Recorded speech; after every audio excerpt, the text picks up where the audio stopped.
Look at your receipt. Then look at the headline. The government says inflation is running at about 4.2% a year. But your groceries, your rent, your insurance, they feel like they climbed a lot more than that. So which one is lying to you? Here is the honest answer, and it is stranger than the conspiracy version. The government's inflation number is not a lie, but it was never measuring your life. That gap you feel is real. Economists have studied it, named it, and measured it. It is not paranoia, but it also is not fraud. It comes from a machine, one specific measuring tool built for one specific job, and from 5 quiet design choices inside that machine that pull the headline apart from your wallet. So let us open the machine. By the end, you will understand this number better than almost anyone who quotes it at you, and you will know exactly why your receipts hurt more than the headline says they should. Start with what this number is actually for. The Consumer Price Index is not just a talking point, it is wiring. When it moves, your Social Security check moves with it. That is the annual cost of living adjustment. It shapes whether the Federal Reserve raises or lowers interest rates. It sits behind the raise your employer benchmarks, the payments in long-term contracts, even the brackets on your taxes. One index, quietly steering trillions of dollars. So it matters enormously that it be accurate. Now here is the fact that should reset this entire conversation before we go further. The most famous expert review of the CPI ever conducted, the Boskin Commission, back in 1996, did not conclude the index was too low. It concluded it ran too high. The panel estimated the CPI overstated the true cost of living by about 1.1 percentage points every year. Read that again. The marquee critique of this number said it was overcounting inflation, not hiding it. That finding is important because it is the opposite of the story you have been sold. We are not here to tell you the number is fake. We are here to show you what it actually measures and why that is not the same thing as your life. The Boskin report even triggered several of the design choices we are about to walk through. Let us start with the first one. Dial 1 is the basket. The CPI does not track the price of everything. It tracks about 200 categories of goods and services, grouped into 8 big buckets: food, housing, transportation, medical care, and the rest. And crucially, it does not weight them equally. Each category counts in proportion to how much a typical urban household actually spends on it. Those weights come from a giant government survey, the Consumer Expenditure Survey, where tens of thousands of households report what they buy. And the weights are lopsided. As of December 2025, housing is about 44% of the entire index, transportation around 15%, food about 14%, medical care roughly 8%.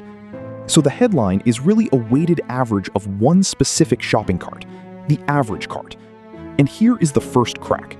If your life is heavier than average on the things that rose fastest, rent, groceries, gas, childcare, insurance, your personal inflation can legitimately run hotter than the number on the news.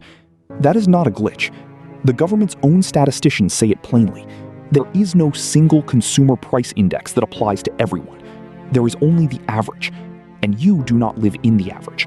You live in your own basket. Which brings us to the single strangest line inside that basket. Housing is the giant, and inside housing sits the single largest line in the whole index, bigger than food, bigger than gas. It is called owner's equivalent rent, and it works in a way almost nobody expects. About 2 in 3 Americans own their home.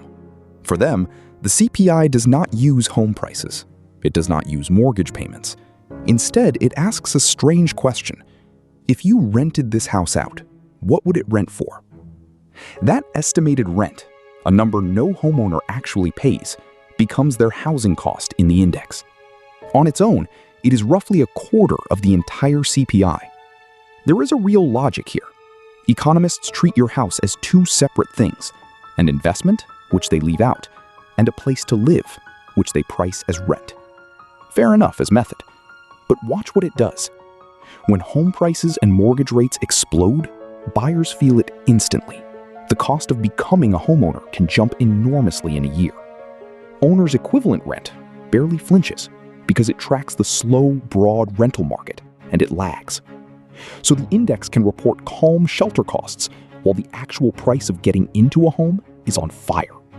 That is the fact. It is rental equivalence and it smooths. Whether that hides housing inflation is the argument. The counter-argument is that a house is also an asset you own. Both sides are honest. Neither requires a lie. Dial 3 is the one the doom channels love most and get most wrong. Since 1999, within many low-level categories, the CPI uses something called a geometric mean. In plain English, it assumes that when one brand of apples gets relatively more expensive, shoppers shift a little of their spending toward the cheaper apples next to it. Not switching from steak to dog food, just the ordinary, everyday trading down we all actually do. Adding that assumption lowered the measured inflation rate by roughly 2 or 3/10 of a percentage point per year, compared to the older method that froze the basket in place. Here is where the doomer version says, see, they assume you buy cheaper and then pretend nothing got worse. But look at the timing. This change was adopted precisely because the Boskin Commission had shown the old method overstated inflation. Real people really do substitute, and ignoring that made the number too high. So the fact is the formula and its small, measured effect. Whether it now overcorrects, whether it shaves off a little too much, is a genuine, legitimate debate among economists. It is a debate. It is not a scandal. And notice the pattern already forming. This dial does not inflate the number. It pulls it down. The next one pulls it down even harder. Dial 4 is the most counterintuitive of all. It is called hedonic quality adjustment, and it works like this. When a product gets meaningfully better, a TV with a sharper, bigger screen, a truck that gains driver assist and a smarter transmission, the statisticians try to strip out the value of the improvement. The idea is to measure the price of constant quality. What would last year's exact product cost today? Because a phone from 2005 and a phone from 2026 are not the same good. This adjustment can push the measured price down, and sometimes hard. Over the last 25 years, quality adjustment has held down the new vehicle line in the CPI. Electronics like televisions and computers fall in the index almost every single year, even when the sticker in the store did not exactly collapse. And here is the honest tension. Your wallet pays the sticker price. The index says, yes, but you got more product, so the price of a unit of quality barely moved. The legitimate purpose is real. You genuinely are buying a better machine. The fair objection is also real. You cannot eat a better transmission, and your car payment is still higher than it was. That is a defensible debate about method, not proof of manipulation. Present both and move on. Because the next dial is the one everyone is sure the government is hiding. It is not. Dial 5 is shrinkflation, the box that keeps the same price but quietly gets smaller. And this is where I have to correct the story you have probably heard, because the honest version is almost the reverse. Shrinkflation is not hidden from the index. The CPI does not measure the price of the box. It measures the price per unit, per ounce, per sheet, per load. So when the maker shrinks the package, the index catches it as a price increase. Here is the actual math. Say a cereal costs $3.85 for 64 ounces. The company keeps the price the same, but shrinks the box to 60 ounces. You paid the same money, but the price per ounce just rose by almost 7%. And that is exactly how the index records it, as inflation. The statisticians even publish a special research series to isolate the effect. Across the whole index, the average impact turns out to be tiny, on the order of 1/100 of a percentage point a year, because it is concentrated in a handful of grocery items. So why does it feel enormous? Because it hides in plain sight, in the cart you push every week, the chips, the coffee, the paper towels you buy over and over. Surveys suggest most shoppers have noticed it. It feels bigger than the number, not because the index ignores it, but because you need it constantly. The index counts it. Your memory just counts it louder. So far, the dials mostly explain how the machine is built. But there is one thing it deliberately leaves out, and this is the strongest, most rigorous piece of the whole story. The CPI does not include the cost of money itself. Mortgage rates, car loan rates, credit card rates. The price of borrowing is not in the index, by design. And for the last few years, borrowing got dramatically more expensive. A 2024 study from the National Bureau of Economic Research, by a team that included the economist Lawrence Summers, did the experiment. They rebuilt a cost of living measure with borrowing costs added back in. The result? Adding the cost of money explained about 3/4 of the gap between how sour people felt about the economy in 2023 and what the official inflation number was telling them. 3/4. A measure that included interest would have shown meaningfully higher inflation. Now, whether borrowing costs should be inside the CPI is a real methodological debate, and reasonable economists disagree. But as an explanation for why your life felt worse than the headline, it is powerful and it is measured. Add 2 more human factors. You remember prices from 2 or 3 years ago. The headline only compares to 12 months back, so years of accumulated increases feel invisible to it. And behavioral research shows we all notice price rises far more than the prices that held steady or fell. None of that is paranoia. It is the machine, plus memory, plus the cost of money it never claimed to track. So put it all on the table. Is the gap between the headline and your life real? Yes, completely. It is documented, studied, and measured. Not a feeling, not a conspiracy. Does explaining it require the government to be lying? No, not once. Every dial we opened is a published, deliberate design choice with a defensible purpose.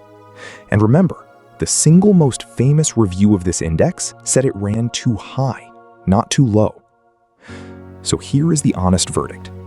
The Consumer Price Index is a precise answer to a narrow question.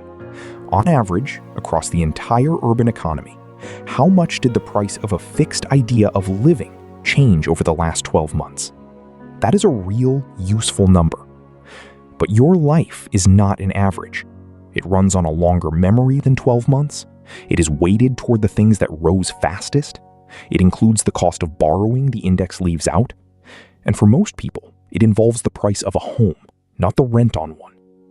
The number is honest.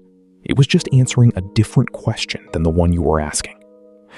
Once you see that, you stop arguing about whether the number is fake, and you start asking the better question. Whose cost of living is it actually measuring? Usually, not quite yours. So the next time a headline tells you inflation is one number, and your receipt tells you another, you will not have to pick a side. You will know both can be true at once. The index is measuring an average economy over 12 months. You are living one specific life over several years, with a mortgage, a memory, and a basket all your own. 5 dials. The weighted basket, the rent nobody pays, the substitution formula, the quality adjustment, and the cost of money the index leaves out. That is the machine. Now you understand it better than almost anyone who quotes it. If you want the rest of how this system really works, the next breakdown follows the money one step further, into BlackRock, the single asset manager that quietly ended up sitting inside almost everything you own, and how it got there. That one is coming next. One last note, the same as always. This is an explanation of how a measurement works, not financial advice, and not a claim that anyone is being defrauded. This has been Money and Power Explained. Follow the money. It always leads to power.